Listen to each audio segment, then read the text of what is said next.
Hello dear students, ये है circular motion की 12th नंबर की वीडियो और ये सर्कुलर मोशन चैप्टर की लास्ट वीडियो भी है।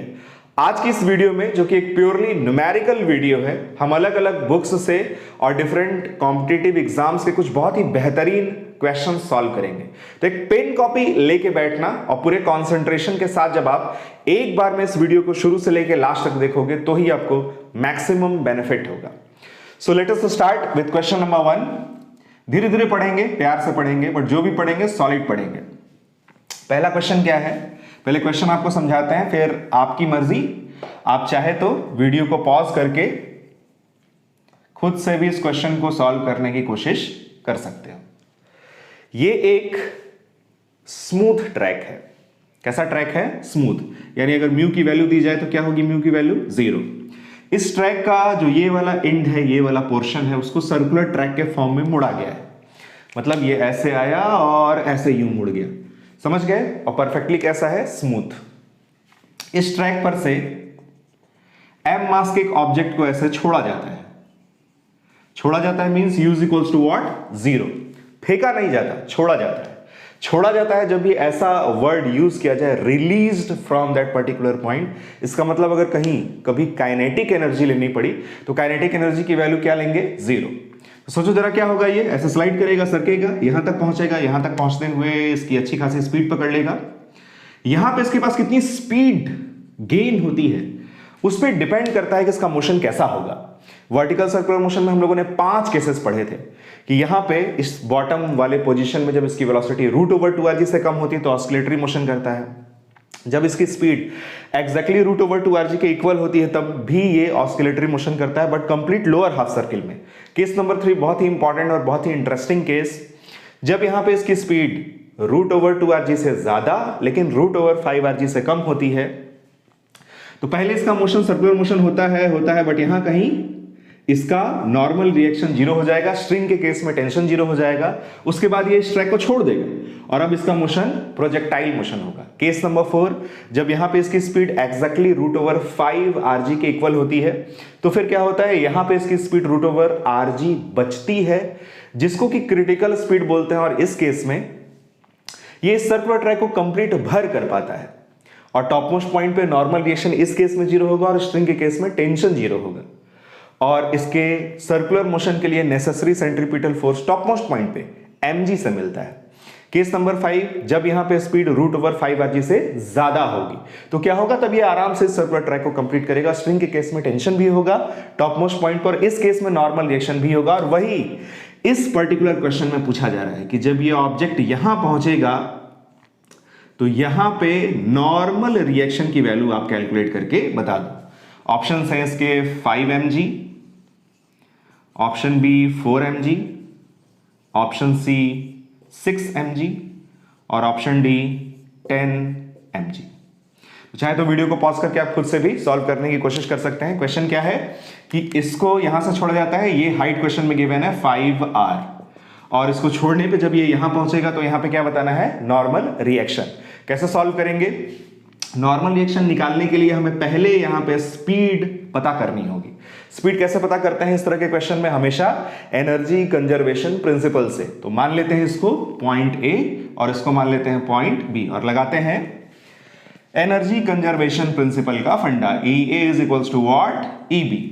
इसमें इस लाइन को भी आप जीरो पोटेंशियल लाइन मान सकते हो या फिर इस लाइन को भी आप जीरो पोटेंशियल लाइन मान सकते हो। जिस भी लाइन को आप जीरो पोटेंशियल लाइन मानोगे वहां की पोटेंशियल एनर्जी क्या लिखोगे? 0। और उस लाइन से ऊपर कहीं भी ऑब्जेक्ट अगर h हाइट पे दिखा तो पोटेंशियल एनर्जी लिखेंगे mgh। ए पॉइंट पे काइनेटिक एनर्जी 0, छोड़ा गया है, फेंका नहीं गया है, प्लस पोटेंशियल एनर्जी mgh।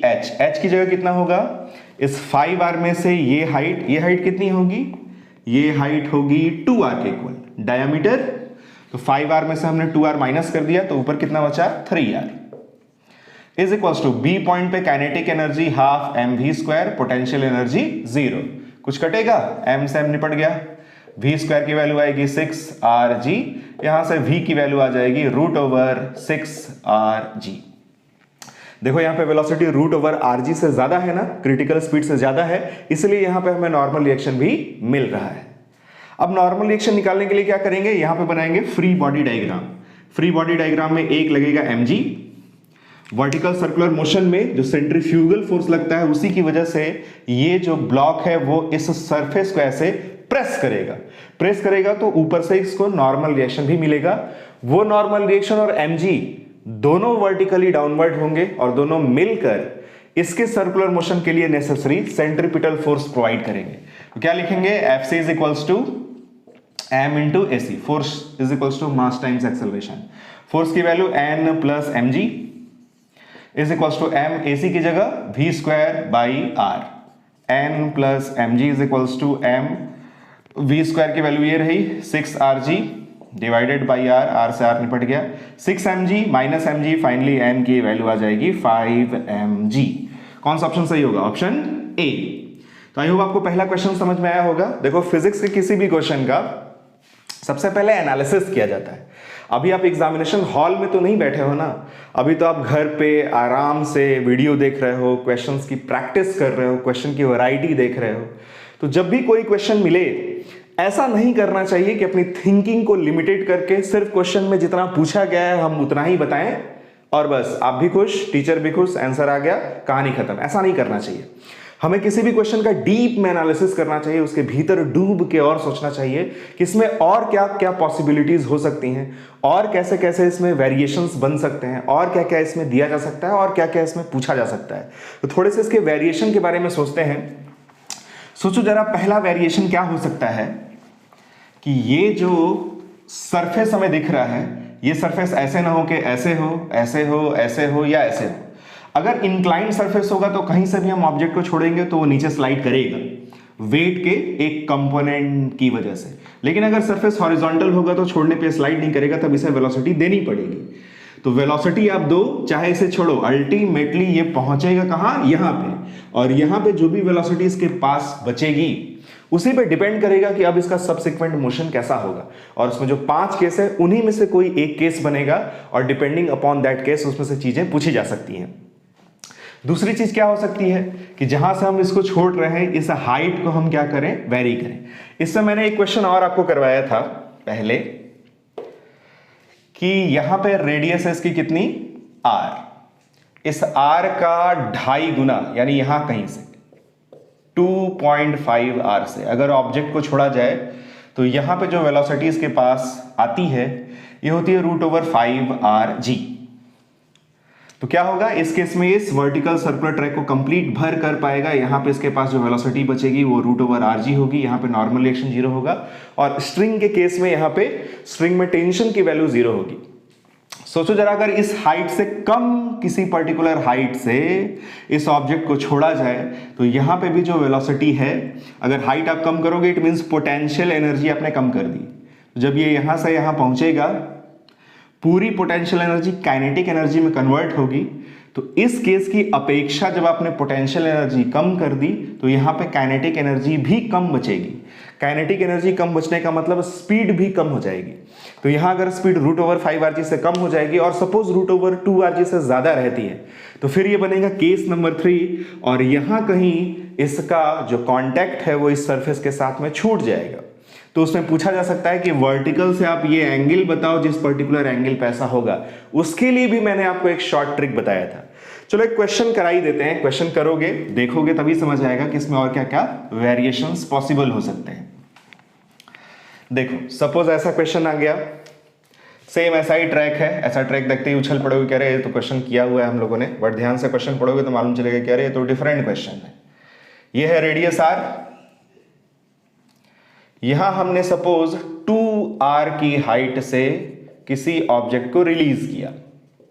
अब आपसे पूछा जा रहा है कि जब ये ऑब्जेक्ट इस स्फीयर के साथ या इस पर्टिकुलर ट्रैक के साथ कांटेक्ट छोड़ेगा, सपोज P पॉइंट पे ऐसा होता है कि ये जो ऑब्जेक्ट है उसका इस स्फीयर के साथ कांटेक्ट क्या होता है, छूट जाता है।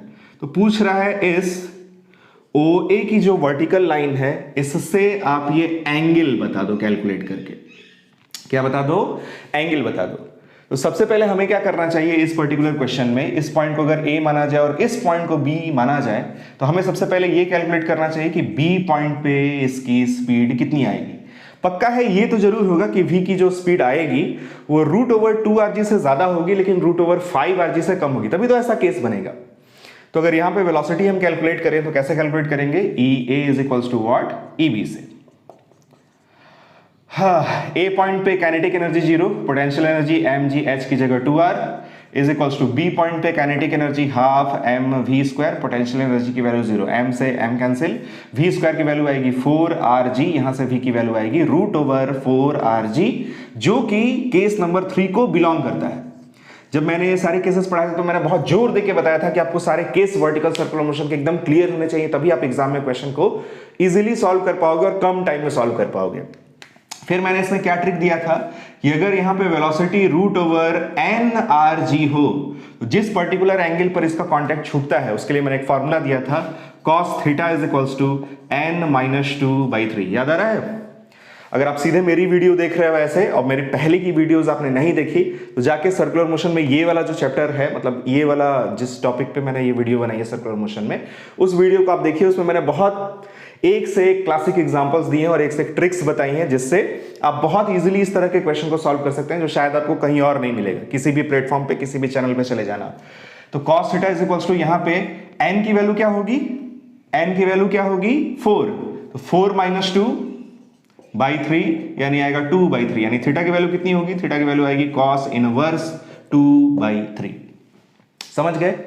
तो इस तरह का क्वेश्चन आएगा तो सॉल्व कर लोगे। और सोचो इसमें क्या पूछा जा सकता है, किसी भी पर्टिकुलर पॉइंट पे स्पीड पूछी जा सकती है कि यहां से छोड़ा गया, यहां जब ये एंगल 60 डिग्री बनता है तो स्पीड बता, तो सीधे सीधे एनर्जी कंजर्वेशन का प्रिंसिपल यूज करेंगे, स्पीड निकल जाएगी।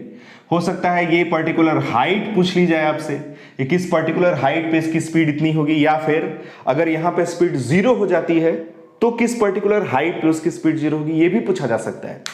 ये भी पूछा जा सकता है कि जब ये ऑब्जेक्ट यहां होगा, यानी उसकी वेलोसिटी जब ऐसे वर्टिकल डायरेक्शन में होगी, तब उस पर लगने वाला आप टोटल एक्सेलरेशन बता दो, ये भी पूछा जा सकता है। देखो ऐसे पढ़ते हैं फिजिक्स, किसी भी क्वेश्चन का पोस्टमार्टम करना चाहिए। अभी तो आप प्रिपरेशन कर रहे हो ना, अभी तो आप एग्जामिनेशन हॉल में नहीं बैठे ना कि हमें कुछ एक्स्ट्रा नहीं सोचना, बस जल्द से जल्द क्वेश्चन को सॉल्व करना है और आगे बढ़ना है। तो इस पे भी एक क्वेश्चन करवाते हैं आपको, देखो और इसमें क्या वैरायटी पॉसिबल है।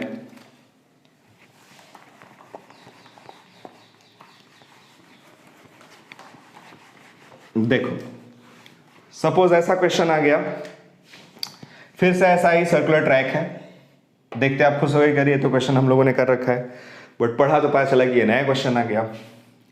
इसकी रेडियस है r, इसका जो रेडियस है वो कितना है r, सरफेस कैसा है परफेक्टली स्मूथ, r से 2.5 गुना यानी यहां कहीं हाइट से एक ऑब्जेक्ट को छोड़ा जाता है, u = 0, मास है m, ये हाइट कितनी है 2.5r।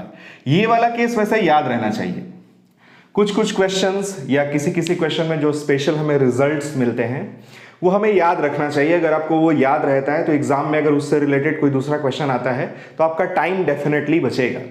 तो इस वाले पर्टिकुलर क्वेश्चन को मैंने करवाया था और वहां भी बोला था कि ये आपको याद रहना चाहिए। रिजल्ट क्या कि अगर 2.5r की हाइट से इसको छोड़ेंगे तो यहां पे जो इसके पास में स्पीड आएगी ये स्पीड होगी √5rg। ये याद होना चाहिए। अगर नहीं याद है फिर भी कोई बात नहीं है, आप 2 लाइन में इसका आंसर पता कर सकते हो। इस पॉइंट को मान लेना A पॉइंट, इस पॉइंट को मान लेना B पॉइंट, और एनर्जी कंजर्वेशन प्रिंसिपल आप यूज करोगे तो तुरंत यहां पे स्पीड निकल आएगी। अब इस क्वेश्चन में पूछा क्या जा रहा है, यहां पे वेलोसिटी ऐसे होगी, ऐसे होगी, ऐसे होगी, ऐसे होगी, ऐसे होगी। यहां पे क्या होगा, जब सेंटर और इस ब्लॉक की ज्वाइनिंग लाइन हॉरिजॉन्टल होगी तब इसके वेलोसिटी की डायरेक्शन ऐसे वर्टिकल होगी। तो क्वेश्चन में यह पूछा जा रहा है कि जब इसके वेलोसिटी की डायरेक्शन क्या होगी, वर्टिकल डायरेक्शन में होगी, तब इस पर लगने वाला आप टोटल एक्सेलरेशन कैलकुलेट करके बता दो। क्या पूछा जा रहा है, find total acceleration at point B, या ऐसे भी लैंग्वेज यूज किया जा सकता है क्वेश्चन में कि find total acceleration when velocity becomes vertical, या वेलोसिटी की जो डायरेक्शन है वो कैसी हो जाए, वर्टिकल हो जाए। कैसे सॉल्व करेंगे, यहां √5rg की स्पीड है तो यहां स्पीड कितनी होती है, सबको याद होना चाहिए, √3rg। ये तो वो वाला स्पेशल केस है जिसमें यहाँ पे √5rg की स्पीड देते हैं, तो यहाँ √3rg की स्पीड और टॉप मोस्ट पॉइंट पे √rg की स्पीड बचती है और ये सर्कुलर ट्रैक को कंप्लीट भर कर पाता है। अब हमें क्या करना है, यहाँ पे टोटल एक्सेलरेशन निकालना है। तो सर्कुलर मोशन में एक एक्सेलरेशन AC तो लगेगा ही लगेगा। क्यों भाई, दुनिया का कोई भी सर्कुलर मोशन हो, चाहे वो यूनिफॉर्म सर्कुलर मोशन हो, चाहे वो नॉन यूनिफॉर्म सर्कुलर मोशन हो, सेंट्रीपिटल फोर्स और सेंट्रीपिटल एक्सेलरेशन तो लगता ही लगता है। तो AC की वैल्यू अगर कैलकुलेट करी जाए तो AC की वैल्यू क्या होगी, AC का फॉर्मूला v²/r। v स्क्वायर करेंगे तो आएगा 3rg डिवाइडेड बाई r से r कैंसिल, AC की वैल्यू आ जाएगी 3g। ऑप्शन दे दें इसमें, ऑप्शन ले लो। Option A g√5, option B g√2, option C g√6, option D g√10। तो पहला AC कैलकुलेट कर लिया हम लोगों ने, इस पे जो सेंट्रीपिटल एक्सेलरेशन लगेगा उसकी वैल्यू कितनी होगी, 3g। बट सोचो जरा, ये जो वर्टिकल सर्कुलर मोशन होता है ये नॉन यूनिफॉर्म सर्कुलर मोशन होता है ना। वर्टिकल सर्कुलर मोशन किसका एग्जांपल होता है, नॉन यूनिफॉर्म सर्कुलर मोशन का। नॉन यूनिफॉर्म सर्कुलर मोशन में क्या होता है, सेंट्रीपिटल एक्सेलरेशन के साथ साथ हर पॉइंट पे एक और एक्सेलरेशन लगता है जिसको हम क्या बोलते हैं, टेंजेंशियल एक्सेलरेशन। तो अगर यहां पे हम इसका फ्री बॉडी डायग्राम बनाएं तो एक लगेगा इस पे mg वर्टिकली डाउनवर्ड, और सेंट्रीफ्यूगेशन की वजह से ये इस दीवार को प्रेस करेगा तो यहां से इसको नॉर्मल रिएक्शन भी मिलेगा। Normal reaction towards the centre लग रहा है, रेडियल लाइन के लॉन्ग लग रहा है, तो नॉर्मल रिएक्शन देगा इसके घूमने के लिए नेसेसरी सेंट्रीपिटल फोर्स। और mg की वजह से, इस फोर्स की वजह से इसमें एक इधर यानी टेंजेंशियल डायरेक्शन में एक्सेलरेशन प्रोड्यूस होगा, इसको हम बोलते हैं टेंजेंशियल एक्सेलरेशन AT। तो AT कैसे कैलकुलेट करेंगे, very simple formula, F is equals to ma। इसमें tangential force is equals to mass times tangential acceleration. Tangential force की वैल्यू कितनी है, mg is equals to m। AT हमें calculate करना है, m से m कैंसिल, AT की value आएगा g। एक तरह से टेंजेंशियल रिटार्डेशन है क्योंकि इसकी डायरेक्शन वेलोसिटी के अपोजिट है। पक्का है इसकी स्पीड जैसे ही ऊपर चढ़ेगा और घटेगी, और यही होता भी है। अब इसमें अगर हमें टोटल एक्सेलरेशन निकालना हो तो टोटल एक्सेलरेशन निकालने के लिए क्या करेंगे, इन दोनों का निकालेंगे रिजल्टेंट। तो total acceleration AT, capital T मतलब टोटल एक्सेलरेशन, कैसा निकालेंगे, दो परपेंडिकुलर वेक्टर्स का रिजल्टेंट कैसे निकलता है, √AC² प्लस AT², यही होता है। पहले वाले वेक्टर का स्क्वायर करेंगे तो आएगा 9g² प्लस दूसरे वाले का g²। फाइनली ये आ गया 10g² और ये आएगा g√10। है कोई ऑप्शन, ये रहा ऑप्शन D। तो ऐसा क्वेश्चन भी आपसे पूछा जा सकता है कि किसी पर्टिकुलर पॉइंट पे आप टोटल एक्सेलरेशन बताओ। इससे बहुत पहले IIT में क्वेश्चन आया था। IIT में क्वेश्चन क्या आया था वो भी बताते हैं आपको। सारे कॉन्सेप्ट जब आपके क्लियर रहेंगे, साथ ही साथ आप उनको अप्लाई कर पाओगे तो ही क्वेश्चन बन पाएगा। देखो जेईई में, नीट में जनरली नया क्वेश्चन ही देखने को मिलता है। नया क्वेश्चन आप तभी अप्लाई कर पाओगे, नए क्वेश्चन को आप तभी सॉल्व कर पाओगे जब आपकी प्रैक्टिस अच्छी होगी और आपका जो मैथमेटिकल ब्रेन है वो भी अच्छे से काम कर रहा होगा।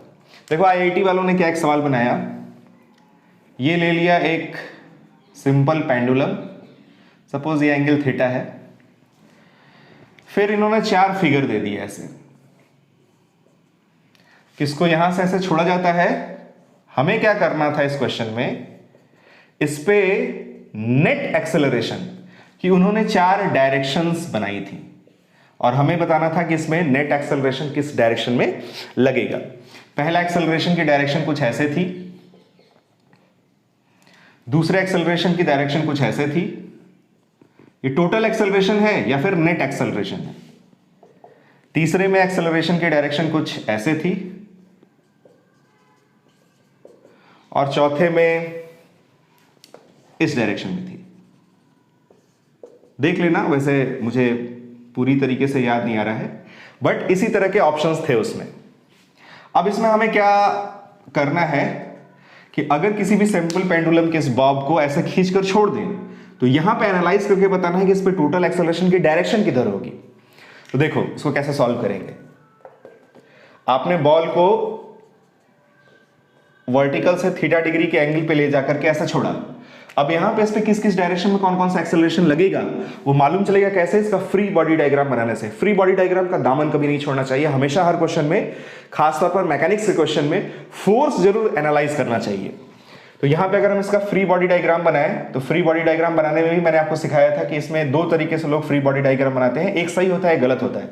सही वाला मैं बनाता हूं, mg वर्टिकली डाउनवर्ड, स्ट्रिंग में टेंशन लगेगा ऐसे t, इस अगर स्ट्रिंग के लाइन को और आगे बढ़ाया जाए तो ये एंगल भी होगा थीटा। mg का एक कंपोनेंट इधर आएगा mg cos थीटा और एक कंपोनेंट इधर आएगा वो होगा mg sin थीटा। सोचो जरा, जब आप इसको ऐसे छोड़ोगे तो इसका मोशन इस पर्टिकुलर पॉइंट के अबाउट सर्कुलर मोशन होगा ना। सर्कुलर मोशन में जरूरी नहीं कि पूरा सर्कल कंप्लीट हो तो ही उस मोशन को हम सर्कुलर मोशन बोले। अगर मोशन सर्कल के एक आर्क में भी होता है तो वहां भी सेंट्रीपिटल फोर्स वाला कॉन्सेप्ट लगेगा या फिर सर्कुलर मोशन के सारे फंडे वहां पे भी यूज होंगे। तो इसमें t लग रहा है रेडियली इनवर्ड और mg cos थीटा लग रहा है रेडियली आउटवर्ड। तो पक्का है, मैंने आपको बताया था कि सर्कुलर मोशन में फोर्सेस अलोंग रेडियल लाइन कभी भी बैलेंस नहीं होते। t हमेशा ज्यादा होगा, mg cos थीटा हमेशा कम होगा। Net force t minus mg cos theta का सेंटर की तरफ मिलेगा, वही इसके सर्कुलर मोशन के लिए नेसेसरी सेंट्रीपिटल फोर्स देगा। तो जब इधर एक सेंट्रीपिटल फोर्स मिलेगा तो इधर एक एक्सेलरेशन भी मिलेगा। इस एक्सेलरेशन को हम क्या बोलते हैं, AC, सेंट्रीपिटल एक्सेलरेशन, जो चाहिए ही चाहिए। बट ध्यान से देखो, ये जो mg sin थीटा है ये भी तो एक फोर्स लग रहा है ना। इस mg के हमने दो कंपोनेंट करे, इसमें mg cos थीटा और t, इनका जो रिजल्टेंट आया t minus mg cos theta, उससे सेंट्रीपिटल फोर्स बना, उससे बना सेंट्रीपिटल एक्सेलरेशन। और ये जो mg sin थीटा जो कि टेंजेंशियल डायरेक्शन में लग रहा है, किस डायरेक्शन में लग रहा है, टेंजेंशियल डायरेक्शन में, ये भी एक एक्सेलरेशन देगा, इसको बोलेंगे टेंजेंशियल एक्सेलरेशन AT। तो सोचो जरा, इन दोनों का जब हम रिजल्टेंट निकालेंगे तो रिजल्टेंट हमें कुछ ऐसे मिलेगा ना, ये होगा टोटल एक्सेलरेशन। यानी टोटल एक्सेलरेशन की डायरेक्शन कुछ ऐसे होगी, ना ही इस स्ट्रिंग के लॉन्ग होगी, ना ही टेंजेंशियल डायरेक्शन में होगी, और इस डायरेक्शन में आने का तो सवाल ही पैदा नहीं होता। तो ये भी ऑप्शन गलत है, ये भी ऑप्शन गलत है, ये भी ऑप्शन गलत है। सही ऑप्शन कौन सा है, ये वाला। तो ये क्वेश्चन भी क्लियर हो गया कि इस तरह के क्वेश्चन में अगर टोटल एक्सेलरेशन पूछा जाए तो एक सेंट्रीपिटल एक्सेलरेशन भी लगेगा, एक टेंजेंशियल एक्सेलरेशन भी लगेगा, फिर दोनों के रिजल्टेंट से हम टोटल एक्सेलरेशन कैलकुलेट करेंगे। तो अब आगे बढ़ते हैं, अगला क्वेश्चन देखते हैं। अब अगला क्वेश्चन देखते हैं, सपोज ये जो कमरा है ये एक एलिवेटर है, तो ये ऊपर की तरफ या फिर नीचे की तरफ एक्सेलरेट कर सकता है।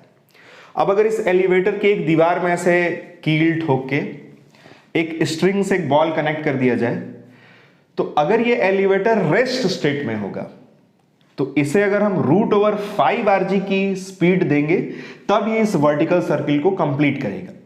तो वर्टिकल सर्किल को कंप्लीट करने के लिए लोवेस्ट पॉइंट पे जो मिनिमम स्पीड हमें देनी होती है वो कितनी होती है, √5rg। लेकिन अगर ये एलिवेटर a एक्सेलरेशन से ऊपर जाए या फिर a एक्सेलरेशन से नीचे जाए, तब हमारा जो आंसर है वो चेंज हो जाएगा। तो ऐसे मान लेना ये एलिवेटर है और इसमें यहां से हमें एक r लेंथ की स्ट्रिंग से एक ब्लॉक कनेक्ट किया गया है। यहां पूछा जा रहा है कि V मिनिमम आपका कितना होना चाहिए जिससे कि ये क्या करे, सर्कुलर ट्रैक को कंप्लीट कर ले। और कंडीशन क्या है कि ये A एक्सेलरेशन से ऊपर जा रहा है। सोचो जरा, क्वेश्चन में A की कोई पर्टिकुलर वैल्यू देके क्वेश्चन बनाया जा सकता है ना। तो मैं कोई वैल्यू नहीं ले रहा हूं, वैल्यू लेके भी अभी आपको एक एग्जांपल करवा देंगे। ऐसे में जो V मिनिमम हम लोगों ने पढ़ा था वो कितना होता था, V मिनिमम होता था √5rg। अब इसमें ऐसे केस में जहां एलिवेटर में कोई स्ट्रिंग से कोई ऑब्जेक्ट लटका हो और एलिवेटर पूरा का पूरा A एक्सेलरेशन से ऊपर या फिर A एक्सेलरेशन से नीचे जा रहा हो, हम ये फॉर्मूला नहीं लगा सकते। हम इसमें क्या फॉर्मूला यूज करेंगे, V minimum is equals to √5rg effective. अब ये G इफेक्टिव का क्या कॉन्सेप्ट है, देखो, अगर ये एलिवेटर A एक्सेलरेशन से ऊपर जाएगा तो इस ऑब्जेक्ट पे इस एक्सेलरेशन का जो इफेक्ट है वो अपोजिट डायरेक्शन में होगा ड्यू टू सूडो फोर्स। जैसे आप ही जब कार में बैठे रहते हो, कार आगे की तरफ एक्सेलरेट होते तो हम पीछे की तरफ झटका खाते हैं। ब्रेक मारता है अगर कार तो हम आगे की तरफ झटका खाते हैं। वैसे ही कोई कार अगर इस डायरेक्शन में मुड़ती है तो हम इस तरफ धक्का खाते हैं, कोई कार इधर मुड़ती है तो हम इस तरफ धक्का खाते हैं। तो वैसे ही अगर ये a एक्सेलरेशन से ऊपर जाएगा तो इस पे एक एक्सेलरेशन g तो लग ही रहा है, इस पे ये एक्सेलरेशन भी अपोजिट डायरेक्शन में एक्ट करेगा, यानी अब इस पे एक तरह से नेट एक्सेलरेशन, टोटल एक्सेलरेशन का जो इफेक्टिव वैल्यू है वो हो जाएगा g प्लस a, और वही वैल्यू हमें यहाँ पे पुट करनी है। यानी इस केस में इसका जो आंसर होगा वो आएगा v minimum is equals to √5r, g effective में g प्लस a। अब इसमें क्वेश्चन बनाया जाए, ये कोई एलिवेटर है, इसमें r लेंथ की स्ट्रिंग से कोई ब्लॉक लटका हुआ है, इसको कितना v मिनिमम दिया जाए कि ये सर्किल को कंप्लीट भर कर ले जाए और यहाँ एक्सेलरेशन दे दिया जाए a की वैल्यू g के इक्वल है, यानी एलिवेटर ऊपर की तरफ g एक्सेलरेशन से एक्सेलरेट हो रहा है। तो यहाँ जो आंसर आएगा वो होगा v minimum is equals to √5r, और g इफेक्टिव में g प्लस एक्सेलरेशन जिसकी भी वैल्यू g है तो ये आएगा √10r g, ये होगा आंसर। फिर वैसे ही सोचो, अगर ये a एक्सेलरेशन से ऊपर जाने की बजाय a एक्सेलरेशन से नीचे आ रहा हो तो क्या करेंगे, तब इस पे इस एक्सेलरेशन का जो इफेक्ट होगा वो ऊपर की डायरेक्शन में होगा, और ऊपर की डायरेक्शन में होगा तब इसमें g इफेक्टिव में क्या यूज करेंगे, अब इसमें लिखेंगे v minimum is equals to √5r, और g इफेक्टिव होगा g minus a। Suppose A की वैल्यू g/2 दे दी जाए, g/4 दे दी जाए, 3g/4 दे दी जाए, तो अब आराम से आप इस फंडे से इस तरह के क्वेश्चन को सॉल्व कर सकते हैं। अभी हाल ही में इसमें क्वेश्चन भी आया था, मैं बताऊंगा नहीं कहाँ आया था, क्योंकि जब भी ये कहा जाता है कि क्वेश्चन IIT का या नीट का है, आधा दिमाग तो वहीं काम करना बंद कर देता है। कोई भी क्वेश्चन IIT या नीट का नहीं है, कोई भी पर्टिकुलर क्वेश्चन सर्कुलर मोशन का है। ये बड़ी छोटी सी लेकिन बहुत ही इंपॉर्टेंट बात है। कोई क्वेश्चन जिसके आगे IIT लिखा हो या नीट लिखा हो वो नीट IIT का क्वेश्चन नहीं है, वो क्वेश्चन सर्कुलर मोशन का है। तो अगर सर्कुलर मोशन के आपके फंडे एकदम क्लियर है तो क्वेश्चन कहीं भी आ जाए आपको उसको सॉल्व करना आना चाहिए। तो इसको मिटा दें, ये क्वेश्चन भी क्लियर हो गया। अब आगे बढ़ते हैं, अगला क्वेश्चन देखते हैं अगले क्वेश्चन में क्या कहा जा रहा है। अगला क्वेश्चन बहुत ही अच्छा क्वेश्चन है। अगले क्वेश्चन में स्ट्रिंग का केस है। क्या केस है, सपोज एक स्ट्रिंग है, इसकी लेंथ है 2 मीटर। कितनी लेंथ है, 2 मीटर। स्ट्रिंग की पोजीशन कैसी दिख रही है, हॉरिजॉन्टल। इससे हमने एक m मास का ब्लॉक कनेक्ट किया, बॉल कनेक्ट किया, और इसको नीचे की तरफ वेलोसिटी दी। कितनी वेलोसिटी दी, 5 मीटर पर सेकेंड। तो क्या होगा, बहुत तेजी से स्विंग करेगा, ये नीचे आएगा। अच्छा, अगर मैं आपसे पूछूं कि जैसे जैसे ये नीचे आएगा वैसे वैसे इसकी स्पीड क्या होगी और इस स्ट्रिंग में टेंशन क्या होगा, तो स्पीड भी बढ़ेगी और स्ट्रिंग में टेंशन भी बढ़ेगा। ये पता होना चाहिए कि वर्टिकल सर्कुलर मोशन में जो मैक्सिमम टेंशन है वो इस लोवेस्ट पोजीशन में होता है। क्वेश्चन में ये कहा जा रहा है कि इस स्ट्रिंग में मैक्सिमम टेंशन जो ये बियर कर सकता है वो 2 mg है, यानी T मैक्स की वैल्यू जो ये स्ट्रिंग बियर कर सकती है वो कितनी है, 2 mg। यानी जैसे ही स्ट्रिंग में टेंशन 2 mg से ज्यादा होगा वैसे ही स्ट्रिंग ब्रेक कर जाएगी। तो क्वेश्चन में ये पूछ रहा है कि किस पर्टिकुलर एंगल पे ऐसा होगा, यानी इस थीटा की वैल्यू आप कैलकुलेट करके बताओ जहां पे टेंशन क्या हो जाए, 2 mg से ज्यादा होने लगे और स्ट्रिंग क्या हो जाए, ब्रेक हो जाए। Find the value of theta for which string breaks, और इसके ऑप्शन है sine inverse 1/2, option B sine inverse 1/3, option C sine inverse 1/4, option D none, यानी इनमें से कोई नहीं। चलो सॉल्व करो। कैसे सॉल्व करेंगे, इस तरह के क्वेश्चन में सबसे पहले हमें स्पीड की तो जरूरत पड़ती ही पड़ती है, तो यहां पे हमें सबसे पहले स्पीड की वैल्यू को कैलकुलेट कर लेना चाहिए। स्पीड की वैल्यू कैलकुलेट करने के लिए क्या करेंगे, एनर्जी कंजर्वेशन प्रिंसिपल का यूज करेंगे। एनर्जी कंजर्वेशन प्रिंसिपल यूज करने में भी इस हाइट की जरूरत पड़ेगी, तो ये हाइट निकाल लेते हैं। ये स्ट्रिंग की लेंथ कितनी है, 2 मीटर, तो 2 cos थीटा, ये आएगा 2 sin थीटा, तो ये हाइट मिल गई हमें 2 sin थीटा। इस पॉइंट को मान लेते हैं A, इस पॉइंट को मान लेते हैं B। लगाएंगे energy conservation principle, that is EA is equals to EB। A point पे काइनेटिक एनर्जी होगी, छोड़ा नहीं है, फेंका गया है, हाफ mv²। v कितना है 5, उसका स्क्वायर कितना होगा 25, plus potential energy mgh, h की वैल्यू कितनी होगी 2 sin theta, is equals to B point पे, इसको लोएस्ट पोटेंशियल एनर्जी वाली लाइन ले ली जाए। B पॉइंट पे kinetic energy half mv², potential energy की वैल्यू 0।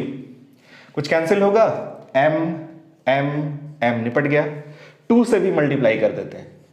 यहाँ आया 25, यहाँ आएगा 4g sine theta is equals to यहाँ आएगा v स्क्वायर। g की वैल्यू भी चाहे तो आप 10 मीटर पर सेकेंड स्क्वायर रख सकते हो। तो यहाँ से v स्क्वायर की वैल्यू हमें मिलेगी 25 प्लस 40 साइन थीटा। v की वैल्यू निकालने की जरूरत नहीं है, वो पूछा भी नहीं है, और वैसे भी इक्वेशन में हमें v स्क्वायर ही रखना होता है, तो यहीं पे छोड़ देते हैं इसको। अब यहाँ पे बनाते हैं इसका free body diagram. Free body diagram कैसे बनेगा, एक लगेगा mg वर्टिकली डाउनवर्ड और एक लगेगा स्ट्रिंग में tension T along the string away from the body. फिर मैंने बताया था जो एंगल दो लाइंस के बीच में होता है वही उनकी परपेंडिकुलर लाइंस के भी बीच में होता है। एंगल निकालने में अक्सर बच्चे कंफ्यूज रहते हैं, उसमें मैंने एक छोटा रिचार्ज वाली भी वीडियो बनाई थी, तो उसको अगर आप देखोगे तो आपको एंगल निकालने में कभी भी कोई प्रॉब्लम नहीं होगी। तो यहाँ एंगल किन दो लाइंस के बीच बन रहा है, एक लाइन है हॉरिजॉन्टल, उसका परपेंडिकुलर हुआ ये वर्टिकल, ये रेडियल लाइन है, इसका परपेंडिकुलर है टेंजेंशियल लाइन। तो अगर यहाँ एंगल थीटा है तो ये एंगल भी थीटा ही होगा। अब इस mg का एक कंपोनेंट इधर आएगा mg cos थीटा, एक कंपोनेंट इधर होगा mg sin थीटा। बताओ अच्छा, अब सेंट्रीपिटल फोर्स का फॉर्मूला क्या लिखेंगे, Fc is equals to MAC।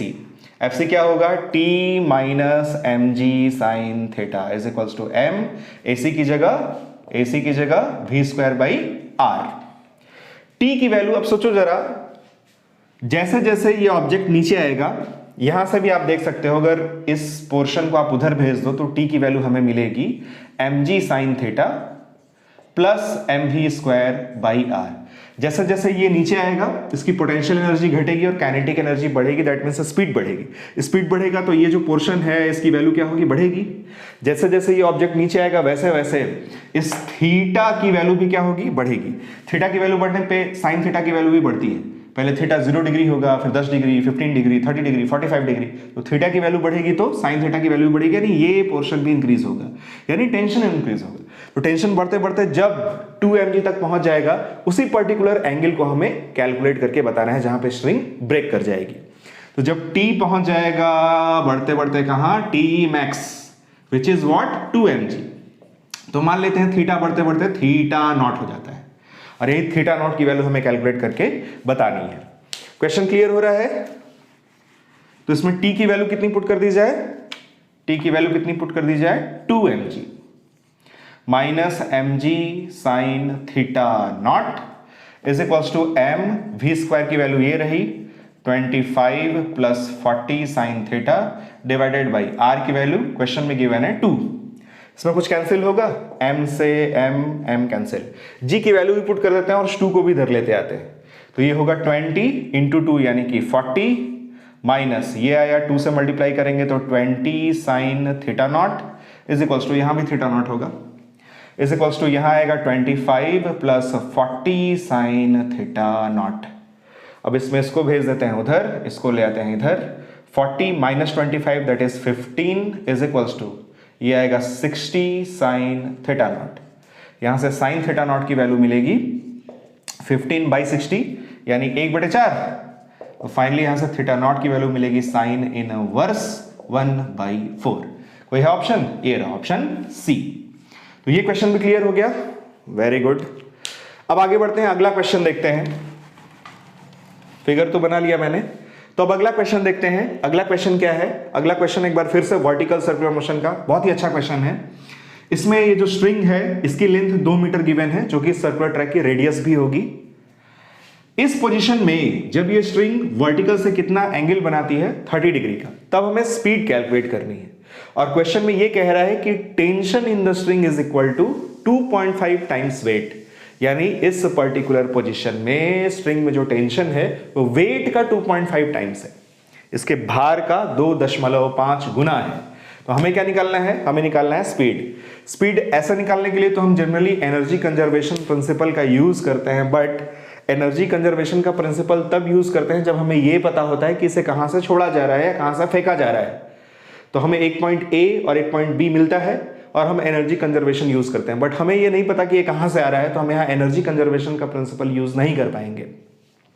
तो क्या करना पड़ेगा, फिर हमें इसमें लगाना होगा सेंट्रीपिटल फोर्स वाला इक्वेशन। इसका फ्री बॉडी डायग्राम बनाया जाए तो mg, इधर होगा ये एंगल 30 डिग्री, ये आएगा mg cos 30 डिग्री और ये होगा mg साइन 30 डिग्री। क्या इक्वेशन लिखेंगे? इक्वेशन लिखेंगे t minus M G cos 30 degree is equals to M V square divided by R. Question में t 2.5 वेट है, यानी 2.5 weight means what? mg minus M G cos 30 degree is equals to M V square में v हमें calculate करना है और divided by radius की value given है 2 मीटर। m कैंसिल, g की वैल्यू आप 10 मीटर पर सेकेंड स्क्वायर ले सकते हो, तो ये आएगा 25 minus 10 into cos 30 degree root over 3 by 2 is equals to V square by 2। इसमें 2 से मल्टीप्लाई कर देंगे आप, 2 से मल्टीप्लाई करेंगे तो आएगा 50 माइनस ये आएगा 10 रूट ओवर 3 की वैल्यू होती है 1.732 इज इक्वल्स टू इधर आएगा वी स्क्वायर। अब यहां से वी स्क्वायर की वैल्यू कितनी आएगी? ये आएगा 50 माइनस इसमें अगर मल्टीप्लाई करेंगे 10 से तो कितना होगा? 17.32 तो वी स्क्वायर की वैल्यू अगर इसको 18 भी मान लें तो 50 में से 18 माइनस होगा कितना आएगा? 32। और 32 का जब हम स्क्वायर रूट लेंगे तो पहली बात इसमें कोई इंटीग्रल वैल्यू तो हमें नहीं मिलेगी। 32 का स्क्वायर रूट कितना होगा? 5 से ज्यादा होगा और 6 से कम होगा, और 6 से ज्यादा कम नहीं होगा, यानी 5.66 मीटर पर सेकेंड। ये जो हमें ऑप्शन दिख रहा है यही एकमात्र ऑप्शन हमें इस पर्टिकुलर केस में मिलना चाहिए, 5.66 मीटर पर सेकेंड, क्योंकि यहां साफ साफ दिख रहा है कि इंटीग्रल वैल्यू तो पॉसिबल नहीं है और 5 और 6 के बीच में वैल्यू होगी जो कि एक ही है ऑप्शन में, तो ए ऑप्शन हमारा सही होगा। अब इसमें आगे बढ़ते हैं, अगला क्वेश्चन देखते हैं। अगले क्वेश्चन में फिर से 2 मीटर की स्ट्रिंग से 0.5 kg के एक बॉल को कनेक्ट करके ऐसे वर्टिकल सर्किल में घुमाया जा रहा है इस तरह से। क्वेश्चन में क्या कहा जा रहा है कि इस स्ट्रिंग में, ये जो स्ट्रिंग है वो मैक्सिमम 30 न्यूटन का टेंशन बियर कर सकती है। इस स्ट्रिंग में टेंशन मैक्सिमम कहां तक पहुंच सकता है? 30 न्यूटन तक। तो क्वेश्चन में पूछ रहा है कि इसको घुमाने की मैक्सिमम एंगुलर वेलोसिटी आप कैलकुलेट करके बता दो, जहां तक कि हम इसको घुमा सकते हैं, मतलब जहां तक कि स्ट्रिंग नहीं टूटेगी। तो ये बताओ इसके इस वर्टिकल सर्कुलर मोशन में मैक्सिमम टेंशन कहां होता है? मैक्सिमम टेंशन होता है लोएस्ट पोजीशन में, यानी कहीं हमें इसका फ्री बॉडी डायग्राम अगर बनाना चाहिए या इस स्ट्रिंग के टूटने की पॉसिबिलिटी अगर कहीं है तो वो कहां है? लोएस्ट पोजीशन में। तो लोएस्ट पोजीशन में अगर इसका हम फ्री बॉडी डायग्राम बनाएं तो mg लगेगा वर्टिकली डाउनवर्ड, स्ट्रिंग में टेंशन लगेगा t ऊपर। क्या इक्वेशन लिखेंगे? t minus M G is equals to M are omega square. यहां कौन सा फॉर्मूला लेंगे? M are omega square.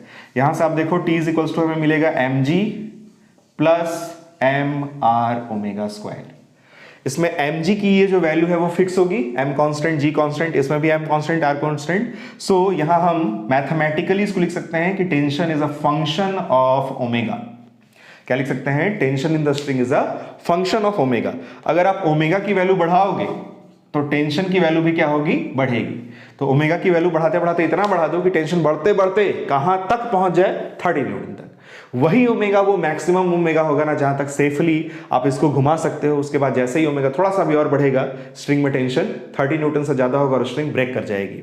तो वही हमें ओमेगा मैक्स कैलकुलेट करना है। तो ओमेगा मैक्स के लिए यहां टेंशन कितना पहुंच जाना चाहिए? 30 न्यूटन। m की वैल्यू भी क्वेश्चन में गिवन है 0.5, g की वैल्यू 10 प्लस m की वैल्यू 0.5, r क्वेश्चन में गिवन है 2 और ये है हमारा ओमेगा मैक्स, इसका स्क्वायर। यहां पे फिजिक्स का कहानी होता है खत्म और इसके बाद मैथमेटिक्स का काम होता है चालू। ये कितना होगा? ये आएगा 5, 30 में से 5 माइनस भी कर देते हैं, आ गया 25 इज इक्वल्स टू ये कितना होगा? 0.5 इंटू 2, यानी इसका कहानी खत्म। ये दोनों यहां से बचेगा सिर्फ ओमेगा मैक्स का स्क्वायर। यहां से ओमेगा मैक्स की वैल्यू हमें मिलेगी 25 का स्क्वायर रूट यानी 5, और इसका यूनिट क्या होता है? रेडियन पर सेकेंड। तो कोई है ऑप्शन? ये रहा ऑप्शन ए। तो ये 2 क्वेश्चन भी क्लियर हो गए। अब 1-2 क्वेश्चन और सॉल्व करते हैं। अब अगला क्वेश्चन देखते हैं। इस क्वेश्चन को कई तरीके से फ्रेम किया जा सकता है, कई रियल लाइफ सिचुएशन से जोड़कर इस क्वेश्चन को बनाया जा सकता है। क्वेश्चन में क्या है? ये एक हेमिस्फीयर है और परफेक्टली स्मूथ है। ये भी एक ट्रैक है, ये भी परफेक्टली स्मूथ है। यहां से इसके टॉप मोस्ट पॉइंट से r/4 की हाइट से यहां से एक बॉल को छोड़ा जाता है। तो क्या होगा? स्लाइड करेगा और स्लाइड करने के बाद यहां पहुंचेगा। यहां पे मैंने बताया था, ये सारे केस हम लोग बहुत डिटेल में बहुत अच्छे से पढ़ चुके हैं। यहां मैंने बताया था अगर velocity root over r g के इक्वल हुई तो ये यहीं इस स्फीयर के साथ में कांटेक्ट छोड़ देता है। बट अगर यहां पे speed root over r g से कम हुई तो फिर क्या होगा, ये शुरू में कुछ दूर तक स्फीयर के कांटेक्ट में रहेगा, उसके बाद इसका कांटेक्ट स्फीयर के साथ में छूटेगा। ऐसा कुछ होगा, सर ठक, समझ गए? तो क्वेश्चन में ये पूछ रहा है किस पर्टिकुलर पॉइंट पे जब इसका इस छोटे वाले स्फीयर का बड़े वाले स्फीयर के साथ कांटेक्ट छूटेगा तो वर्टिकल से ये एंगल कितना होगा, किस पर्टिकुलर एंगल पे इस छोटे वाले बॉल का बड़े वाले स्फीयर के साथ में कांटेक्ट छूटेगा। इसके लिए भी मैंने आपको एक शॉर्ट ट्रिक बताई थी कि यहां पे अगर वेलोसिटी भी n root over r g हो तो जिस पर्टिकुलर एंगल पे कांटेक्ट छूटता है उसको कैलकुलेट करने के लिए आप क्या कॉन्सेप्ट यूज करते हो, cos theta is equals to n square plus 2 divided by 3। तो अब यहां पे वेलोसिटी कितनी होगी वो निकालना पड़ेगा। तो यहां से छोड़ें और यहां पे वेलोसिटी निकालनी हो तो बहुत ही आसान सी बात है। क्या करेंगे, इसमें एनर्जी कंजर्वेशन प्रिंसिपल का यूज करेंगे। E A is equals to E B, बार बार लिखना पड़ेगा क्या, ए पॉइंट पे kinetic energy 0, potential energy M G H की जगह R/4, बी पॉइंट पे kinetic energy half M V square, potential energy 0, M से एम निपट गया, यहां से v स्क्वायर की वैल्यू कितनी आएगी, 2 जाएगा इधर, 2gr डिवाइडेड बाई 4, यानी v स्क्वायर की वैल्यू आ जाएगी 1/2 gr। यहां से फाइनली v की वैल्यू आएगी 1/√2 रूट ओवर gr। इसको अगर हम v is equals to n root over g r से कंपेयर करें तो ऑन कंपेरिजन n की वैल्यू हमें कितनी मिलेगी, 1/√2। अब एंगल निकालने के लिए सीधे सीधे n की वैल्यू उस फॉर्मूले में पुट कर देते हैं। क्या फॉर्मूला होता है, cos theta is equals to n square plus 2 divided by 3। cos theta is equals to n square करेंगे तो कितना आएगा, 1/2 प्लस 2 डिवाइडेड बाई 3, ये आ जाएगा 5/6 आएगा क्या, 2 दूना 4 और 1 5 डिवाइडेड बाई 2 इंटू 3 यानी 6, यानी थीटा की वैल्यू आई cos इनवर्स 5/6। है कोई ऑप्शन, cos इनवर्स 5/6, ये रहा ऑप्शन नंबर सी। तो ऐसा क्वेश्चन भी क्लियर हो गया। इसमें भी बहुत तरह की वैरायटी पॉसिबल है। हो सकता है ये सरफेस ऐसा ना हो कि यहाँ पे ये सरफेस ऐसे प्लेन कर दिया जाए और यहाँ से किसी ऑब्जेक्ट को ऐसे फेंका जाए, थ्रो किया जाए। तो थ्रो करेंगे और ये सरफेस अगर परफेक्टली स्मूथ होगा तो जिस स्पीड से थ्रो करेंगे उसी स्पीड से ये यहाँ पहुंचेगा। फिर हम देख लेंगे कि वो speed root over r g से कितनी कम है, उसमें एन की वैल्यू कैलकुलेट करके ये फॉर्मूला लगा देंगे, तुरंत थीटा की वैल्यू निकल आएगी। तो ऐसा क्वेश्चन भी आप कर लोगे। तो अब बढ़ते हैं लास्ट क्वेश्चन की तरफ। एक क्वेश्चन और बताते हैं आपको कि होमवर्क में दे दें। होमवर्क में देने पे कोई सॉल्व तो मेरे ख्याल से करता नहीं है। आप कमेंट भी करके नहीं बताते हो कि सर ये वाला ऑप्शन आएगा या इतना आंसर आएगा। चलो पहले देखते हैं आखिरी क्वेश्चन क्या है। देखो,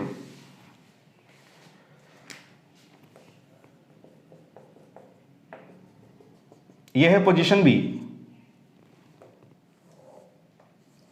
और ये है पोजीशन ए।